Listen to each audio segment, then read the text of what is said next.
Formula One has never been afraid of reinvention. Every major regulation change shakes the foundations of the sport, forcing teams, engineers and motorists alike to rethink everything they know. The 2026 season promises to deliver one of the most radical overhauls yet, and while the details are still being refined, the first glimpses of what lies ahead have already sparked debate across the paddock.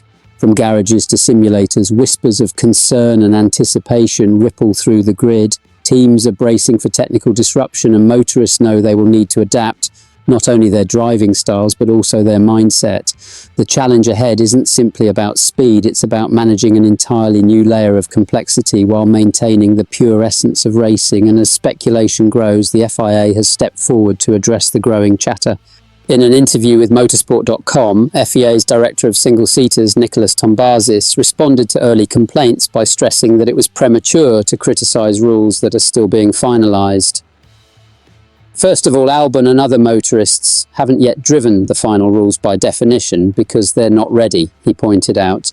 And yes, if you don't automate certain parts, there will be an increased workload on the motorists. That's true, but that is exactly what we are still evaluating. His comments came after Charles Leclerc described the first simulator runs of the 2026 cars as feeling very different, while Williams' Alex Albon argued the series risks becoming much more complex. James Vowles, Williams' team principal, even raised concerns about the workload placed on motorists behind the wheel. To address this, Williams has already created a dedicated working group to help its racers adapt to the new demands. Tombazis clarified that the FIA is weighing how much control should remain in the motorist's hands versus what should be automated. We don't want to overload the motorist with something, he said, but at the same time there needs to be a certain degree of freedom so they can attack, defend and keep some of these things under their control. Some aspects will definitely be handled transparently in the background so they don't have to think about it while taking a corner. The FIA's vision, he explained, is to avoid extremes. We don't want Formula One to turn into a chess game of energy management. That's not what we want, Tombazis said. But equally, we don't want it to be as simple as just a wheel, a throttle pedal and a brake pedal. We need to find a good middle ground.